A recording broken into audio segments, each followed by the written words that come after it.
Hola, ¿qué tal? El día de hoy abordaremos los temas síndrome nefrótico y nefrítico y el diagnóstico diferencial de las glomerulopatías. Síndrome nefrótico se caracteriza por la presencia de daño en la barrera de filtración con proteinuria superior a 3.5 gramos al día, proteína en rango nefrótico. Las consecuencias de esta proteinuria darán lugar a signos y síntomas que forman el síndrome nefrótico.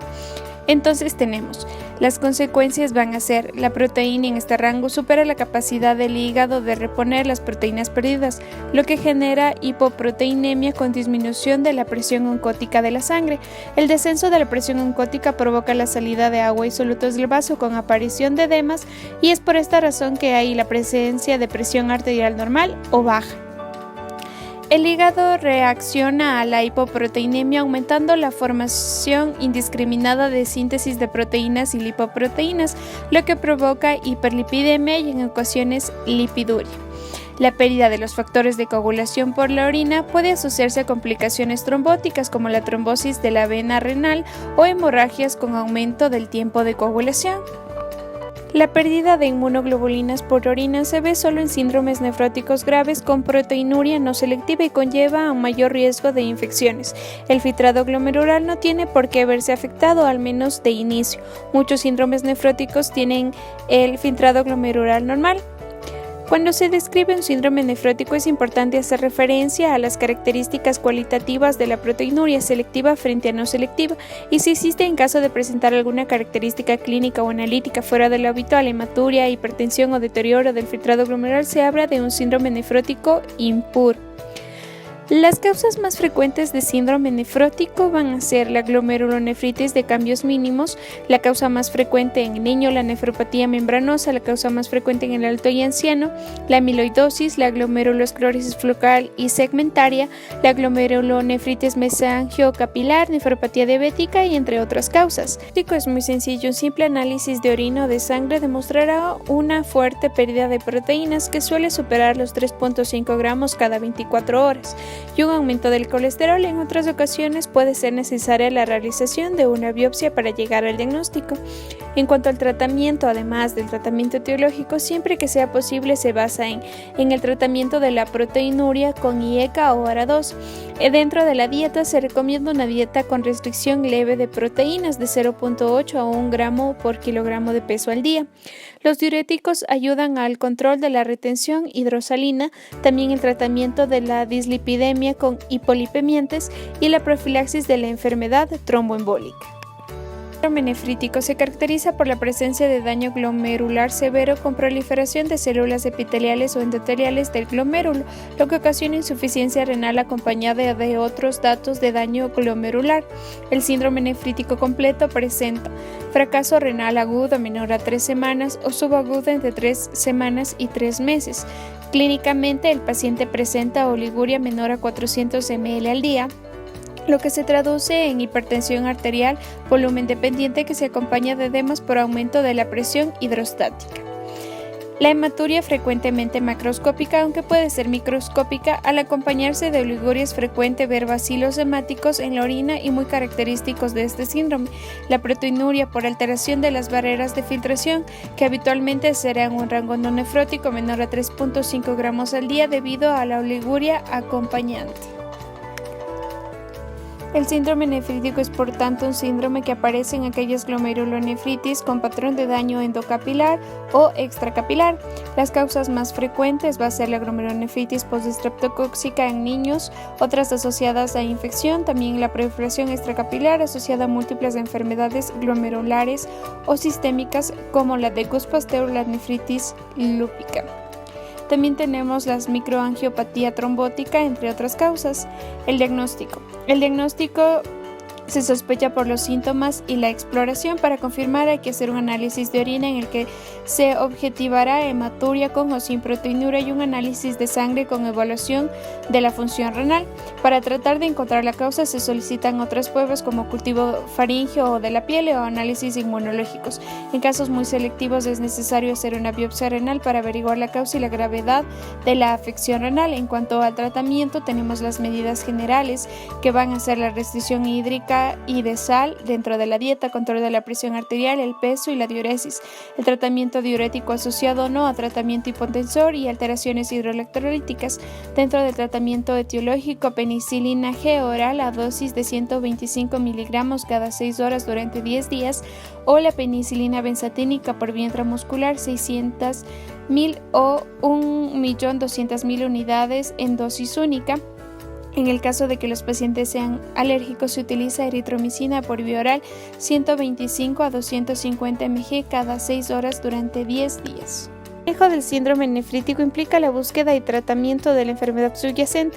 El manejo general es el del fracaso renal agudo con soporte diuréticos y la valoración de la necesidad de diálisis urgente. En cuanto al diagnóstico diferencial de las glomerulopatías, son un conjunto de enfermedades heterogéneas caracterizadas por un proceso inflamatorio que afecta exclusiva o principalmente a los glomérulos renales. La base de las mismas son procesos autoinmunes y en muchos casos se desconoce la etiología. Pueden cursar en forma de exacerbaciones, brotes y remisiones. Clasificación según su evolución. Aguda. Comienza en un momento conocido y habitualmente son síntomas claros. Subaguda. Comienzo menos claro y con un deterioro de la función renal. Crónica. Tiende a la cronicidad en años. Es la clasificación más utilizada y aporta información pronóstica de utilidad. Glomerulonefritis proliferativas. Con aumento del número de algunas células glomerulares tenemos la glomerulonefritis mesangial por IgA, por IgM, membranoproliferativas o mesangiocapilar, post-estreptocóxica o endocapilar difusa y extracapilar. También tenemos las glomerulonefritis no proliferativas sin aumento del número de células de los glomérulos. Aquí tenemos las glomerulonefritis de cambios mínimos, membranosas o extramembranosas y la segmentaria y focal. Según sus manifestaciones clínicas tenemos alteraciones urinarias asintomáticas, hematuria macroscópica, síndrome nefrótico, síndrome nefrítico, glomerulonefritis rápidamente progresiva y glomerulonefritis crónica. Con cambios mínimos, típicamente pediátrica, se presenta entre los 2 y los 6 años en el sexo masculino, responsable del 80% de los casos de síndrome nefrótico en el niño y del 15 al 20% en el adulto. Etiología: disfunción de los linfocitos T, histología, ensanciamiento y borramiento de los pies de los podocitos. Manifestaciones clínicas: se caracteriza casi exclusivamente por el síndrome nefrótico. Su pronóstico renal es bueno, es frecuente el deterioro reversible de la función renal. Tratamiento: los corticoides son los de elección. Prednisona 1 mg/kg día sin sobrepasar de los 60 a 80 mg día en el adulto, la dosis única matinal y con un protector gástrico. Glomerulonefritis segmentaria y focal. Otro trastorno responsable del síndrome nefrótico en el niño aumenta a medida que aumenta la edad y no se observan diferencias entre los sexos. Histología: esclerosis del ovillo glomerular que afecta focalmente a algunos glomérulos de la zona yuxtaglomerular. Manifestaciones clínicas: proteinuria. En adultos es habitual la presencia de hematuria, hipertensión arterial y muchas veces en el diagnóstico se aprecia ya insuficiencia renal, sobre todo en las formas colapsantes. Tratamiento: el mismo que el anterior, pero los índices de respuesta son claramente inferiores.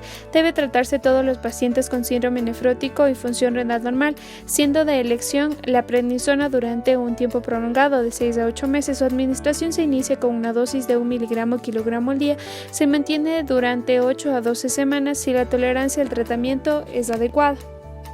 Glomerulonefritis membranosa, causa más frecuente de síndrome nefrótico en el adulto del 25 al 30%, poco frecuente en niños y su máxima incidencia se encuentra entre la cuarta y la quinta década de la vida y es mayor en varones. Etiología: origen idiopático y podría representar la presencia de anticuerpos no identificados formando depósitos de inmunocomplejos tras la respuesta humoral. Histología: engrosamiento de la pared de los capilares glomerulares global y difuso, a veces no evidente en las fases iniciales, que se inicia por la formación de agregados inmunitarios subepiteliales. Manifestaciones clínicas: la forma típica es el síndrome nefrótico de comienzo insidioso en el 80% de los casos. A veces se presenta solo con proteinuria. La hematuria microscópica es frecuente, así como la hipertensión arterial. Un 30% de los casos se asocia con insuficiencia renal que puede evolucionar hasta una fase terminal. Tratamiento: tratamiento conservador, periodo de observación con medicación y ECA o ARA2. Se recomienda tratamiento tratamiento con una de las dos opciones en cuanto a lo específico. Los anticalcinurénicos, ciclosporina de 4 a 5 miligramos kilogramo día o tacrolimus de 0.05 miligramos kilogramo al día, o los corticosteroides 0.5 miligramos kilogramo día más ciclofosfamida 1.5 a 2 miligramos kilogramo día o clorambucil 0.2 miligramos kilogramo día administrado durante 6 meses alternado. Glomerulonefritis membrana proliferativa afecta principalmente a niños entre los 8 y los 16 años, similar en ambos sexos. Su frecuencia tiende a ser decreciente, las formas secundarias son más frecuentes en adultos. La glomerulonefritis membrana proliferativa tipo 1 es una enfermedad mediada por inmunocomplejos, puede estar relacionada con infecciones, neoplasias o enfermedades autoinmunes, mientras que la tipo 2 se caracteriza por depósitos densos que no contienen inmunoglobulinas, pero que se cree que activan el complemento. En cuanto a las manifestaciones clínicas, cursan con síndrome nefrótico en la mitad de los pacientes, en un 25% se presenta proteinuria y hematuria sintomática y otro 25% puede cursar con síndrome nefrítico. En cuanto al tratamiento, si tenemos un niño con síndrome nefrítico más insuficiencia renal, administramos prednisona. Si tenemos una proteinuria mayor a 3 gramos al día o afectación renal, antiagregantes y o anticoagulantes, debe instaurarse un control agresivo de la hipertensión arterial y la proteinuria con el uso de IECA y ARA. La nefritis postinfecciosa afecta a la población infantil con una incidencia máxima entre 2 y 6 años. Etiología puede ser un efecto tóxico directo de una proteína bacteriana o una lesión mediada por inmunocomplejos. Histología: hipercelularidad global difusa de células mesangiales y endoteliales por proliferación endocapilar con neutrófilos, observándose un patrón de adhesión granular gruesa.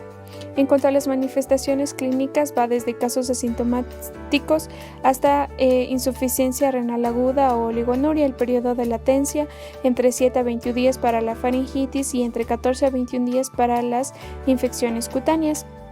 El tratamiento se da medidas de apoyo, tratamiento de la hipertensión arterial y antibióticos pertinentes. Pero la nefritis mesangial por IgA es la forma más frecuente, se da a cualquier edad, pero lo fundamental es en la segunda y tercera década de vida. Su incidencia es más elevada en varones. Etiología es el resultado de la activación de complemento tras el depósito de inmunocomplejos circulantes, sobre todo IgA. Histología: expansión segmentaria e hipercelularidad de la matriz mesangial. En otros casos puede haber formas agresivas con semilunas. Manifestaciones clínicas: del 40 al 50% de los casos se encuentra hematuria macroscópica asintomática, también infecciones de las vías respiratorias superiores, insuficiencia renal aguda. Del 30 al 40% de los pacientes presenta hematuria microscópica acompañada de hipertensión arterial. Tratamiento: conservador, IECA o ARA2. Los enfermos con pronóstico desfavorable pueden recibir dosis elevadas de ácidos grasos omega 3 y el específico es la prednisona y o ciclofosfamida. Proliferativa extracapilar es la más agresiva. Por inmunocomplejos es la causa más frecuente en niños, mientras que en adultos es la pauci inmunitaria. En cuanto a la etiología, la tipo 1 representa el 20% y se da en la segunda tercera década de vida, más frecuente en varones, a menudo presenta con hemorragia pulmonar y hay el otro estadio en la sexta séptima década de vida, es más frecuente en mujeres y la limitación es al riñón. La tipo 2 mediada por inmunocomplejos representa el 40%, la tipo 3 o pauci inmunitaria o glomerulonefritis necrosante idiopática representa el otro 40%. Histología: semilunas, que empiezan siendo epiteliales y acaban siendo fibrosas. En el tipo 1 suele estar en el mismo estadio evolutivo, en la tipo 2 se reconoce mejor en los glomérulos intactos. La tipo 3 es frecuente que aparezcan lesiones de vasculitis. Manifestaciones clínicas: existe una presentación subaguda, aunque depende del subtipo. En el tipo 1 la instauración es rápida con oliguria y anuria, y esta se da mediante la detección de anticuerpos antimembrana basal glomerular en el 90% de los casos. En el tipo 3, deterioro rápido progresivo de la función renal con hematuria, proteinuria e hipertensión arterial. En cuanto al tratamiento, es similar en los tres tipos, empleándose pautas de prednisona y ciclofosfamida. El tratamiento de inducción debe realizarse con pulsos de metilprednisolona a 0.5 a 1 gramo día durante 3 días consecutivos y posteriormente prednisona oral 1 miligramo kilogramo día durante un mes y la pauta descendente de 3 a 4 meses.